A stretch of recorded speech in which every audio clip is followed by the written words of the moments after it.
पे कोई शक नहीं है कि अगला राउंड जो होगा, जब होगा या अगर होगा, तो वो पिछले राउंड से ज़्यादा हाई लेवल पे होगा। एस्केलेशन लैडर वो ऑलरेडी चढ़ गया ना एस्केलेशन। पाकिस्तान उस पे ऊपर है। अच्छा, तो अब बात ये है कि अगर ऐसी सिचुएशन है तो दुनिया तो चुप करके नहीं बैठेगी। जैसे कोई चीज़ शुरू होगी तो एक साइड की कोशिश होगी कि ये समझना कि विद इन अ डे और 2 और 3 इस जंग को रोक दिया जाएगा। तो वो कोशिश होगी पहली जो शुरू करेंगे कि जितना कुछ हम ले सकते हैं, जितनी कामयाबी हम कर सकते हैं, शुरू में कर लें। अच्छा। और दूसरी साइड हमारी डिफेंसिव साइड की ये कोशिश होगी कि उनको कुछ सक्सेस ना होने दें, और अगर होता है तो बड़ी स्विफ्ट रिटेलिएशन हो, ताकि जैसे ही सीज फायर होती है या रुक तो उसमें ये ना लगे कि वी आर डाउन और वो ऊपर है। तो शुरू में मुझे ऐसे लगता है कि बड़ी इंटेंस किस्म की there will be a conflict. और अगर मुझे ये भी पता है कि विद इन 3 डेज अमेरिका पहुंच जाएगा, सऊदी अरेबिया पहुंच जाएगा। और इस साल ऐसे लगता है जैसे पाकिस्तान के जो बहुत से महाज हैं वो खोलने का साल था, और उन महाज़ों पे पाकिस्तान की परफॉर्मेंस का था। अब आपने एक और महाज की तरफ इशारा कर दिया, तो जो मई में महाज खुला, इंडिया ने खोला, और उसके ऊपर अभी तक पॉज रखा हुआ है, लेकिन वो कह रहे हैं कि हम तैयारी कर रहे हैं और अब की बार इसका पार्ट 2 जो है वो पाकिस्तान के लिए बहुत से नताइज का हामिल होगा। आप समझते हैं कि जंग 2026 में इंडिया पाकिस्तान में छिड़ सकती है? देखिए, तैयारियां तो दोनों तरफ से हैं। दोनों तरफ से, पाकिस्तान की भी है? बिल्कुल, उनकी तरफ से भी और हमारी तरफ से भी। बिकॉज ये हो नहीं सकता कि वो ये कहें कि हमने पॉज किया और हम फिर कुछ करेंगे और हम चुप करके बैठे रहे जैसे गली कोई नहीं। तो हो नहीं वो भी तो हो सकता है ना कि कॉन्फिडेंस हो पाकिस्तान में। हाँ, मगर बात ये है कि उनको भी आपको पता चल गया ना, आपने जो स्ट्रेटजी इख्तियार की थी, they are now aware of it जी। सारी दुनिया ने उसको, आपने खुद एक्सप्लेन कर दिया हमने किस तरीके से सब कुछ किया और क्या क्या है हमारे पास। तो अब वो other side must be thinking, okay how do we deal with this. और अगर उन्होंने कुछ करना है तो they will take into account all these things. और आपका काम ये है कि you have to take into account what they have taken into account and then formulate a strategy. तो ये is going to be a game theory approach. And I think ये India के अंदर भी उन्होंने डिफेंस एक्सपेंडिचर बढ़ा दिया और आपके यहाँ भी डिफेंस एक्सपेंडिचर बढ़ जाएगा।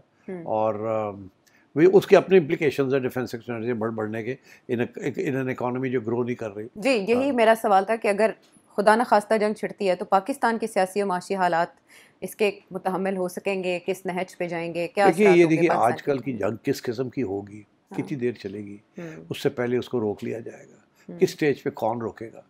बिकॉज इस पे कोई शक नहीं है कि अगला राउंड जो होगा, जब होगा या अगर होगा, तो वो पिछले राउंड से ज़्यादा हाई लेवल पे होगा। एस्केलेशन लैडर वो ऑलरेडी चढ़ गया ना एस्केलेशन। पाकिस्तान उस पे ऊपर है। अच्छा, तो अब बात ये है कि अगर ऐसी सिचुएशन है तो दुनिया तो चुप करके नहीं बैठेगी। जैसे कोई चीज़ शुरू होगी तो एक साइड की कोशिश होगी कि ये समझना कि विद इन अ डे और 2 और 3 इस जंग को रोक दिया जाएगा। तो वो कोशिश होगी पहली जो शुरू करेंगे कि जितना कुछ हम ले सकते हैं, जितनी कामयाबी हम कर सकते हैं, शुरू में कर लें। अच्छा। और दूसरी साइड हमारी डिफेंसिव साइड की ये कोशिश होगी कि उनको कुछ सक्सेस ना होने दें, और अगर होता है तो बड़ी स्विफ्ट रिटेलिएशन हो, ताकि जैसे ही सीज फायर होती है या रुक तो उसमें ये ना लगे कि वी आर डाउन और वो ऊपर है। तो शुरू में मुझे ऐसे लगता है कि बड़ी इंटेंस किस्म की there will be a conflict. और अगर मुझे ये भी पता है कि विद इन 3 डेज अमेरिका पहुंच जाएगा, सऊदी अरेबिया पहुंच जाएगा और दोनों साइड्स को रोक देगा। अच्छा। ये उसकी वजह ये है कि बहुत जल्दी ये एस्केलेट ऊपर चला जाएगा, और जब ऊपर जाएगा तो सारी दुनिया इस थ्रेट में बह जाएगा। अब अगर क्रिटिकल ये है कि वो 3 दिन या 4 दिन या 2 दिन जितने दिन ये चलती है उसमें कौन किसका हाथ हावी होता है, that's going to be critical. और to answer your question, Narendra Modi ने एक दफ़ा तो उन्होंने कहने ना चढ़ पै गई उन्होंने, मगर वो सरवाइव कर गया बिकॉज उन्होंने अपने मीडिया को तैयार किया हुआ था फॉर विनिंग। तो बड़ा वक्त लग रहा है उनको समझने में कि वी लॉस्ट। आहिस्ता आहिस्ता वो हो रहा है, बट जबरदस्त प्रोपेगेंडा था कि हम जीत गए, हम जीत गए, हम जीत गए। अच्छा, हमारे यहाँ तो पहले दिन से हमें पता लग गया था हम जीत गए। ठीक, तो अब बात ये है कि अब क्या होगा अगर ये परसेप्शन बनती है कि we did not win, then I am afraid यहाँ की इंस्टेबिलिटी बढ़ जाएगी सियासी। बिकॉज देखिए, नो एस्टैब्लिशमेंट या no political party in power whether in India और इन पाकिस्तान ये अफोर्ड कर सकती है to see as a loser. वो कहते हैं कि तारीख के अंदर जो जंग होती है ना, अगर आप हार जाए ना जंग और आपकी आवाम को पता चल जाए कि आप हार गए तो फिर आप बचते नहीं हैं। जो हुक्मरान तबका होता है ना, उसको कुर्बानी देनी पड़ती है, रुखसत होना पड़ता है, किसी न किसी को रुखसत होना पड़ता है और कुर्बानी देनी पड़ती है। लेकिन इंडिया में ऐसे नहीं हुआ इस जंग के बाद। अभी इसीलिए मैंने आपसे कहा ना, इंडिया में इसलिए नहीं हुआ क्योंकि उन्होंने ये तसव्वुर रोक दिया कि वो हार गए। फॉरेन मिनिस्टर के हवाले से हम सुन रहे थे, उनके जो अजित डोवल साहब हैं, हम सुन रहे थे कि उनके ऊपर आएगा बार, वो भी जाएंगे, लेकिन वो अपनी जगह डटे रहे। बिल्कुल, मैं कहता रह गया कि ये नहीं बचेगा। हाँ, मैंने भी कहा था। हाँ, मगर बात ये है, मैंने कहा था कि ये जयशंकर शायद ना बचे, नरेंद्र मोदी बच जाएगा। अब जयशंकर भी बच गया। हाँ, और इन्होंने बिहार में कमबैक कर लिया है, और बिहार में इनका कमबैक हो गया। उसकी वजह सिंपल सी है कि they were successful in telling the Indian people कि हम हारे नहीं, हम जीते हैं। हमने मुंह तोड़ जवाब दिया, ये किया वो किया, हमने उनके एयर बेसिस तबाह कर दिए, हमने ये कर दिया। और पहले तो मानते ही नहीं थे ना कि जहाज गिरे हैं, और मीडिया पूरे कंट्रोल में था। हाँ। तो इसलिए आई थिंक दे सर्वाइव्ड। मगर अब अगला राउंड जो है, मेरा अपना ये ख्याल है कि अगले राउंड में इतनी जल्दी इंडिया की गवर्नमेंट और एस्टैब्लिशमेंट जो है वो अपने आवाम को कन्विंस नहीं कर सकेगी। If they lose, they people will know कि ये फिर से हारे हैं, बिकॉज अब पीपल विल बी शार्पर। तो इंडियन मीडिया की भी बड़ी बेइज्जती हुई है। जी बिल्कुल, वो तो लाहौर की बंदरगाह पहुंच गए थे उनका मीडिया, तो वो भी लाहौर की बंदरगाह नहीं हो रही है उनको कि यार हमारी तो रेपुटेशन बिल्कुल ही उड़ गई। और सिर्फ ये नहीं कि इंडिया के अंदर, globally Indian media seem to be nonsensical media, fake news के लिए नशर किया गया। So I think that's the reason why the next round, if and when it happens, is going to be very intense and very precipitous. Precipitous मतलब है वहाँ से कुछ भी हो सकता है। तो मैं ये समझता हूँ कि there will be changes. If there is a second round, India और पाकिस्तान दोनों में या एक में कोई ना कोई तब्दीली आएगी। न्यूक्लियर फ्लैश पॉइंट कहा जाता है इस खित्ते को, तो उसमें ये वाले चांसेस कितने हैं? उससे पहले रोक दिया जाएगा ना, उससे पहले रोक दिया जाएगा। सेठ साहब, सबबंदी हो जाती है जब इस तरह से किसी जंग का आगाज़ होता है और कुछ ममालिक आके खड़े हो जाते हैं। कब में जैसे इंडिया का इल्ज़ाम था कि हमारी पुश्त पर तुर्की और इधर से चाइना थे। सऊदी अरब के साथ हमारा मुआहदा उसके बाद हुआ, मई के इंसिडेंट के बाद। तो सऊदी अरब सऊदी अरब पे हमला तस्वुर होगा, तो चाइना और सऊदी अरब कहाँ खड़े होंगे अगर अगला राउंड होता है? चाइना का तो बड़ा क्लियर है ना, वो तो इंडियन एनालिस्ट खुद कहते हैं कि अब पाकिस्तान के साथ जब जंग करनी है तो आप समझें कि पाकिस्तान चाइना एक है, ये तो एस्टैब्लिश है। Saudi Arabia can't help India, Saudi Arabia will only act as a mediator, रोको रोको रोको रोको।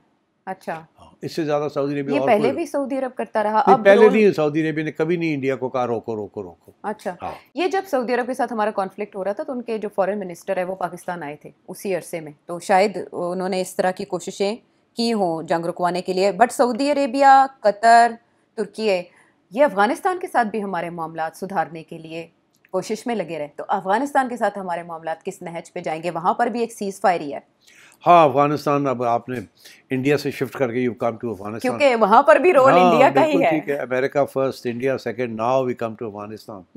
अफगानिस्तान में सूरत हाल हमारी अच्छी नहीं है। एक हमारी उम्मीद थी कि हमारे तल्लुकात तालिबान गवर्नमेंट के साथ A1 होंगे, एक्चुअली बहुत बुरे हैं। इससे ज़्यादा बुरे तारीख में मैंने नहीं देखे, क्योंकि वो तो खुलेआम आपकी को क्रिटिसाइज़ कर रहे हैं और आपसे जंग करना चाह रहे हैं, और आपकी बात सुनने के लिए तैयार नहीं है। ना ही वो आपकी बात सुनने के लिए तैयार है, ना ही वो किसी और की बात सुनने के लिए, ना टर्की की, ना कतर की, ना सऊदी अरेबिया की। और ये काफ़ी ख़तरनाक सिचुएशन है। और ये जो हर रोज़ टेररिज्म यहाँ हो रही है, ये जैसे कहते हैं ना, हमारी पेशेंस इज़ रनिंग आउट।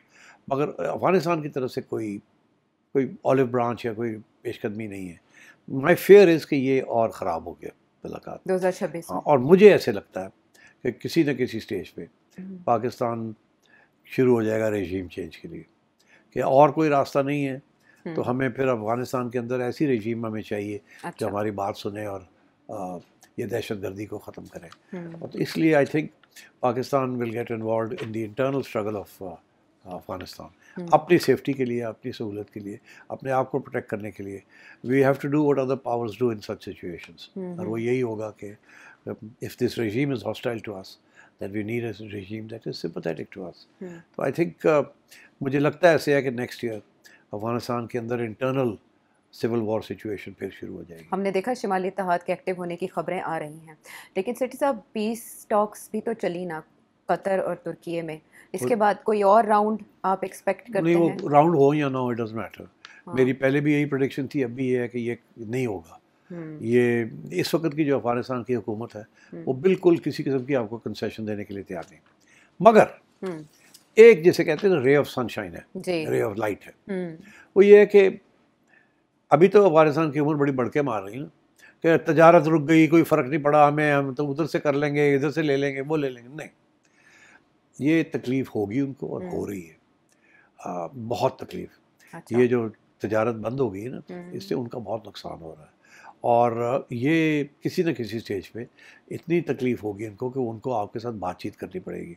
मगर बातचीत के साथ मसला हल नहीं होता ना, जब तक एक्शन नहीं लेंगे अगेंस्ट टीटीपी उस वक्त तक ये मसला हल नहीं होगा। वो कैसे हल होगा आई डोंट नो। फतवा भी तो एक आया था स्कॉलर्स का, लेकिन बैकिंग उसको गवर्नमेंट की हमें दिखाई नहीं, वो गवर्नमेंट ने डायरेक्ट बैकिंग नहीं थी, इनडायरेक्ट उसके बगैर आ ही नहीं सकता था। तो उन्होंने इशारा किया था कि देखिए हमारी कोई मजबूरियां हैं, हम टीटीपी को टेक ओवर नहीं कर सकते, बिकॉज टीटीपी और आईएसके ये मिल गए तो फिर हमारी गवर्नमेंट जो है वो अंडरमाइन हो जाएगी। तो हमारी भी कोई मजबूरियां हैं, उसको तस्लीम करें। मगर हम कहते हैं वो आपका मसला है, हम आपकी हेल्प करने के लिए तैयार हैं टीटीपी के खिलाफ, आप हमें इजाज़त दे दें, आप चुप कर जाए, हम कर लेते हैं टीटीपी को सॉर्ट आउट। मगर वो कहते हैं कि हम चुप कैसे कर जाएं, चुप करेंगे तो हमारे ऊपर बहुत बोझ पड़ जाएगा डोमेस्टिकली कि हमारी सरजमीन को आपने क्रॉस किया और वायलेट किया हमारी सॉवरेनिटी। तो इस किस्म के इश्यूज चल रहे हैं। मुझे लगता है कि एट सम स्टेज और दी अदर शायद वो ये कहे कि ठीक है जी, आपने फिर जो करना है टीटीपी के खिलाफ कर लें, हम दूसरी तरफ देखेंगे, हम गालियाँ देंगे आपको मगर करेंगे कुछ नहीं, आपने करना है तो कर लें। वो स्टेज शायद आ जाए, अगर वो आ जाती है तो फिर थोड़ी बहुत सेटलमेंट हो सकती है किसी किस्म। चले, ये है मुख्तलिफ मामलात, मुख्तलिफ महाज जिस पर सिटी साहब का पॉइंट ऑफ व्यू अगले साल को लेकर क्या है, तो आलमी उफ़क़ पर क्या क्या बहरान मंडला रहे हैं और इम्कानात क्या क्या हैं। ब्रेक के बाद आके ये सिलसिला जारी रखेंगे।